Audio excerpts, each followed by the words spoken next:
I stood in the rain-soaked silence of 20 past midnight, clutching a white resignation envelope that held the terrifying key to my family's survival. My mother's hospital bills had spiraled out of control, and my modest salary as an executive assistant couldn't keep us afloat.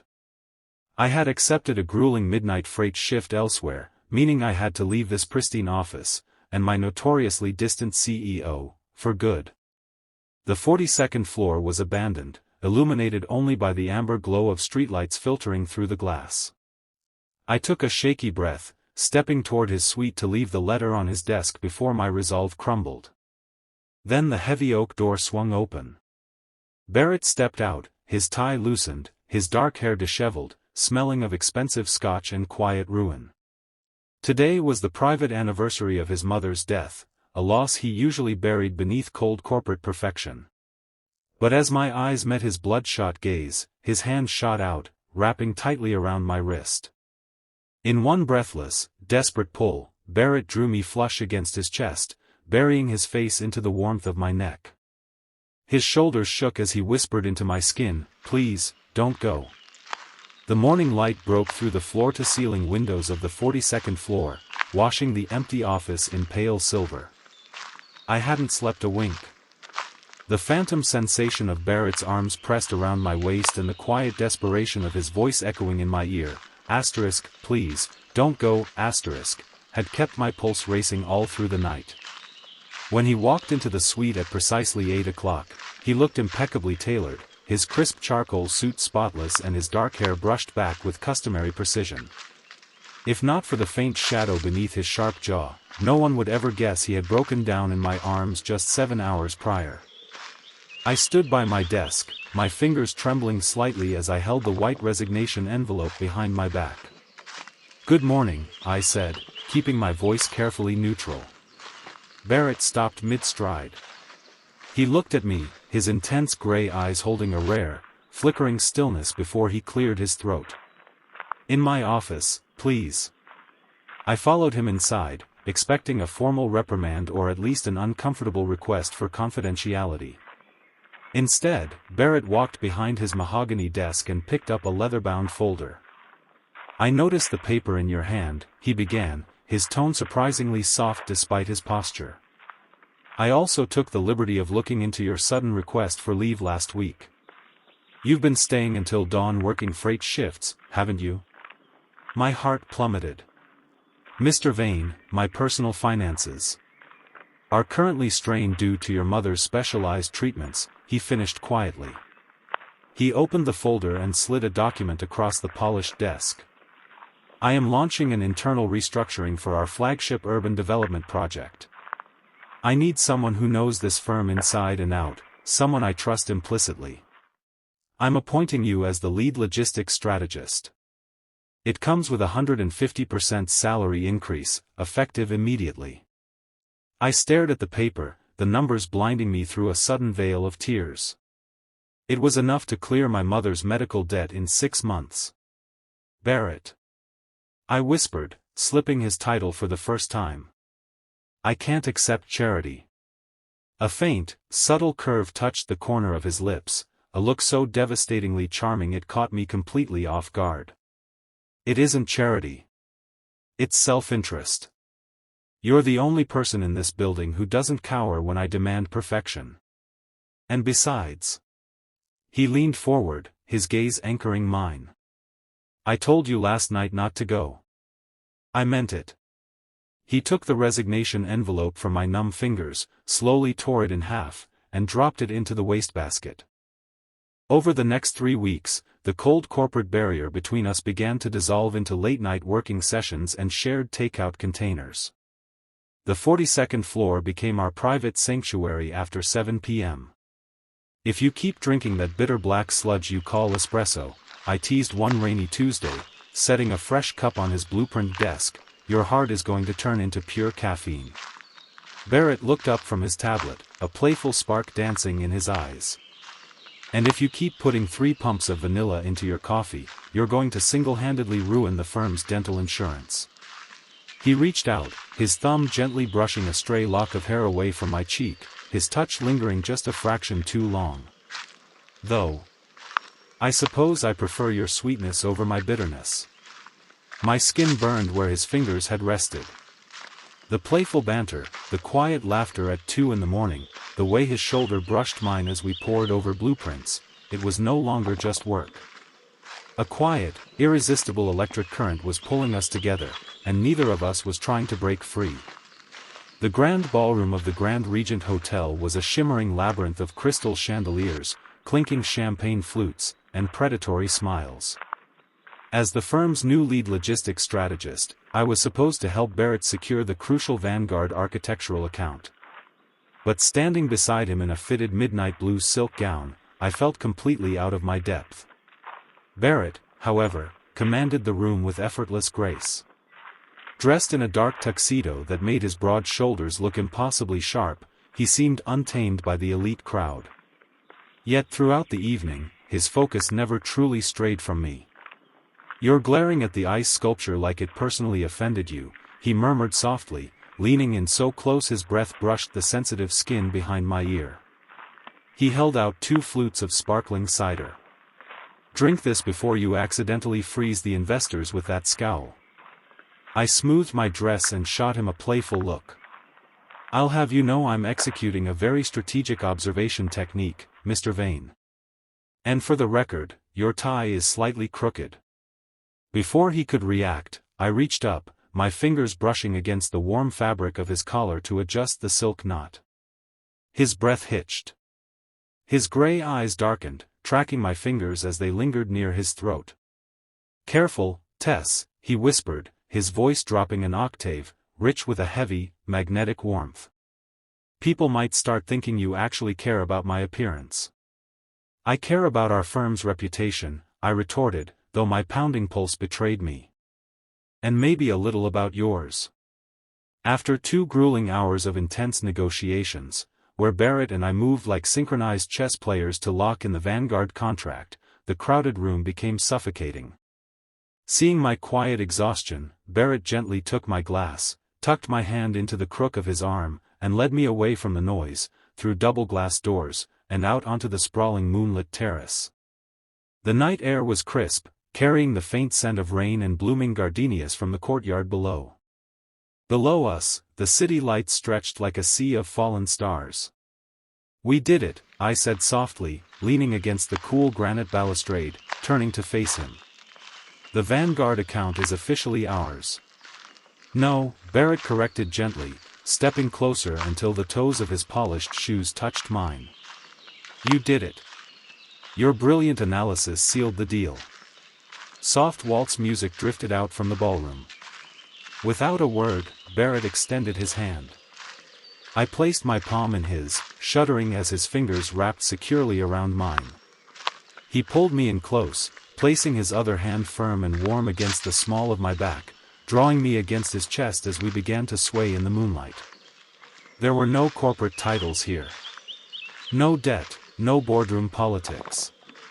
Just the slow rhythm of our breathing in the silver dark. "I used to think this city was completely hollow," Barrett whispered, his thumb lightly stroking my waist through the thin silk. "Until you walked into my office that night." My heart hammered against my ribs. I looked up into his eyes, seeing the raw, unguarded vulnerability he kept hidden from the rest of the world. "Barrett." He stopped dancing. His hand traveled up from my waist, his warm fingers cupping my jaw, tilting my face upward. His gaze fell to my lips, and he leaned down slowly, his thumb gently tracing my bottom lip. His breath was warm against my skin, hovering just an agonizing fraction of an inch away. My eyes fluttered shut, my breath catching in my throat as the world narrowed down to the heat of his touch and the promise of a kiss that had been brewing for weeks. If you've ever stood on the edge of a cliff, knowing one single step would change your entire life forever, then you know exactly how my heart was beating in that quiet moonlight. If this story is touching your heart, take a quick second to hit that like button, subscribe, and drop a comment below telling me what you would have done in that moment. It helps more than you know. Just as Barrett's lips grazed mine, sending a jolt of fire through my veins, a harsh, authoritative voice shattered the silence. "Barrett. The board wants to speak with you immediately." We have a serious situation." Barrett froze, his chest heaving as he pulled back by a mere inch, his eyes locked onto mine with frantic regret. The spell was broken, and the storm waiting for us inside was far worse than anything we could have ever imagined. To escape the relentless noise of corporate intrigue after the gala, Barrett brought us to his private lakeside retreat, a rustic sanctuary of dark timber, exposed stone, and floor-to-ceiling glass overlooking a misty, silver lake. With no board members, no secretaries, and no telephone calls to answer, the rigid barriers that had defined our professional lives completely evaporated. By Saturday evening, a heavy storm had pinned us inside, the rain drumming a rhythmic cadence against the roof. I sat on the wooden kitchen counter, swinging my ankles as I watched the formidable Barrett vain attempt to chop garlic for a simple pasta dinner. The sight of a man who commanded boardroom battles struggling with a wooden spoon was delightfully human. "You manage a multi-billion-dollar enterprise," I teased, leaning back with a quiet laugh, "and yet you're letting a tiny garlic clove defeat you." Barrett paused, holding the knife with mock solemnity. A genuine, radiant smile crinkled the corners of his eyes, a look so rare and handsome it made my chest ache. "This clove is demonstrating insubordinate behavior, Tess. I am currently considering a hostile corporate takeover of the entire spice rack." "Hand it over, Mr. CEO, I murmured, sliding off the counter and stepping into his space. I reached for the cutting board, but my hand brushed against the warm skin of his wrist. The playful banter dissolved instantly. Barrett didn't pull back. Instead, he set the knife down and rested his hands on the counter behind me, gently trapping me within his warm, solid frame. "And what if I refuse to yield authority?" he whispered, his voice dropping into a low, velvety register. His gray eyes searched mine, thick with an undeniable, simmering heat. "Then I might have to report you for incompetent culinary practices," I breathed, my heart hammering wildly against my ribs. His soft laugh vibrated through his chest, his gaze dipping down to my mouth before rising back to my eyes. "You drive me completely out of my mind, Tess." Later that evening, we sat together on the thick rug before a crackling stone fireplace, watching the flames cast golden shadows across the room. The playful banter had given way to an intimate, profound quiet. Barrett stared into the fire, swirling the scotch in his glass. "My mother brought me to this cabin every summer," he said softly, his tone laced with a long-buried grief. "When she passed, the silence in this house became agonizing. I threw myself into the company, built iron walls around myself, and decided that if I never let anyone in, I'd never have to suffer that kind of pain again." He turned to me, his dark gray eyes shining with an unshed tear. "Until the night you held me in the dark, Tess. You saw me at my absolute lowest, and you didn't run." My throat tightened with emotion. I reached out, sliding my fingers through his warm, steady hand. "I was terrified of you at first," I admitted softly, my thumb tracing his knuckles. "I thought you were cold. Unyielding. But behind all that corporate armor, you have the gentlest heart I've ever known." Barrett shifted closer, taking my face in his hands with a reverence that took my breath away. He pressed a slow, lingering kiss to my temple, then to my cheek, before leaning his forehead gently against mine. "I don't just want you in my office, Tess," he whispered into the warm dark. "I want you in my life.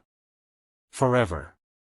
In that fire-lit room, sheltered from the world, I surrendered completely to the truth. I was helplessly, irreversibly in love with him. The delicate paradise we had built at the lakeside cabin shattered into 1,000 jagged pieces less than 48 hours later. When I walked through the sleek glass doors of the executive floor on Monday morning, the usual ambient chatter of the office died instantly. Eyes darted toward me, whispered rumors hovering in the heavy air. My stomach twisted into a tight, sickening knot as I noticed 2 corporate security officers standing outside Barrett's suite. I pushed open the heavy oak door. Inside, Director Harrison, a bitter, scheming board member who had opposed my promotion from day one, sat comfortably in a leather armchair. Barrett stood by the sweeping window, staring out at the gray skyline. His back was rigid, his shoulders tense, his hands shoved deep into the pockets of his tailored trousers. "Tess," Harrison said, his voice dripping with false sympathy as he gestured to the mahogany desk. "So good of you to join us. We were just reviewing a rather alarming series of documents." Spread across the polished wood were printouts of leaked financial blueprints from the Vanguard account, the very project I had worked tirelessly to secure. Beside them lay a high-resolution scan of my original, half-torn resignation letter, dated the exact night Barrett had broken down in my arms. 48 hours ago, Harrison sneered, confidential Vanguard schematics were sold to our primary rival. And coincidentally, we uncovered this draft of your resignation, written right before you somehow convinced Mr. Vane to grant you an unprecedented promotion. Harrison leaned back, crossing his legs. "It seems a clear case of corporate espionage. You preyed on a grieving CEO during his weakest moment to gain high-level clearance." The blood drained from my face. My breath caught in my throat, a cold wave of horror crashing over me. "That's a lie," I whispered, my voice trembling. I took a step toward the window. "Barrett, look at me. You know I would never betray you. You know why I had that letter." Slowly, Barrett turned around. The warm, tender man who had kissed my forehead by the fire was gone. In his place stood the icy, unapproachable monolith the corporate world feared. But beneath his cold expression, I saw the raw, agony-filled eyes of a man whose deepest trauma had just been brutally weaponized against him. His fear of betrayal, carefully buried for years, had flooded back to consume him. "Did you?" Barrett asked. His voice was deadly quiet, lacking any inflection, yet it sliced through me deeper than any blade. He picked up the scanned resignation letter, his knuckles white against the paper. "Was it all just a calculated move, Tess? The late-night working sessions? The quiet laughter? That night on the terrace?" He paused, his jaw clenching as his chest rose and fell in ragged breaths. "Was every word out of your mouth just a way to dismantle my guard?" The sheer injustice of his accusation choked me. Tears burned behind my eyelids, but I refused to let them fall in front of Harrison. I looked into the eyes of the man I loved, searching for a single flicker of the trust we had built. There was only a wall of self-protective frost. My hands shook so violently I had to press my palms against my sides. The silence between us stretched, heavy with unspeakable heartbreak. "If you truly believe that," I said, my voice barely a whisper, hollowed out by grief, "then every step we took together was built on sand." I didn't argue. I didn't beg. I turned around, packed my few personal belongings into a small box under the cold watch of security, and walked to the elevator. As the metallic doors slowly closed, I saw Barrett standing alone in his massive, empty office, surrounded by success, yet entirely bankrupt of faith. 3 weeks had passed since I walked out of Vane Enterprises, leaving behind the only man who had ever made my heart feel completely alive. I returned to my small coastal hometown, where the salt air was thick with fog and the waves beat mercilessly against the jagged rocks. My mother's medical treatments had stabilized, but my soul felt entirely hollowed out. I took a quiet job cataloging books at the local town library, using the mindless routine to keep my mind from drifting back to the 42nd floor. But grief has a way of seeping through every crack. Every time I smelled rain on hot pavement, or saw an untouched cup of black coffee, my chest seized with a physical, agonizing ache. I missed him, his sharp intellect, his rare, radiant smile, and the quiet warmth of his hand against mine. What I didn't know was that back in the city, the glass tower was falling apart. A late-night phone call from my former assistant, Sarah, shattered my quiet isolation. Her voice was trembling over the static. "Tess, you need to know what happened." She revealed that after I left, Barrett hadn't locked himself away in corporate routine, he had descended into absolute madness. Unable to reconcile the woman he held by the lake with the traitor Harrison described, Barrett had spent 14 sleepless days personally auditing every server log, security tape, and encrypted email in the building. What he found destroyed him.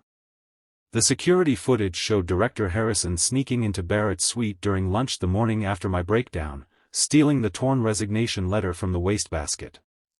Furthermore, forensic IT uncovered that Harrison was the one who leaked the Vanguard schematics. But the most devastating discovery was a hidden folder on my terminal. Days before the gala, I had caught wind of a board plot to sabotage Barrett's reputation, and I had quietly stayed up until dawn rerouting the firm's legal firewalls, sacrificing my own credit just to keep Barrett safe. I had never betrayed him. I had been his guardian angel in the dark. Sarah told me that upon discovering the truth, Barrett ruined Harrison in front of the entire board, tearing his career to shreds before turning over the evidence to federal authorities. But when the dust settled, Barrett was left alone in his massive office, clutching the proof of my loyalty, paralyzed by the terrible realization of what his fear had cost him. That night, a ferocious storm swept over my coastal cottage. Thunder rumbled in the distance, and torrential rain rattled the glass panes. I sat on the windowsill, wrapped in a faded wool blanket, staring out at the pitch-black ocean. My heart felt like an unhealed wound. Have you ever given your absolute everything to protect someone you loved, only to have them doubt your heart when you needed them most? If this story is moving you, please take a second to hit that like button, subscribe to the channel, and share this video with a friend. It means the world to us. Suddenly, a heavy, desperate knocking shattered the storm's rhythm, pounding against my front door. My breath caught. It was past 1 in the morning. Nobody drove out to the coastal cliffs in weather like this. I slowly set my tea down, my heart hammering against my ribs, and walked down the cold wooden hallway. I reached for the iron latch, my hands trembling violently, and pulled the door open. Standing on the rain-drenched porch, soaked to the bone, was a ghost. Barrett stood under the torrential downpour, his tailored suit jacket soaked through, his dark hair plastered to his forehead. Water streamed down his face, but his intense gray eyes were fixed on me with a desperate, raw vulnerability I had never seen before. He didn't try to step onto the dry porch. He just stood in the rain, shivering violently. Barrett. My voice was barely a whisper against the howling wind. I left the board meeting, he said, his voice cracking with emotion.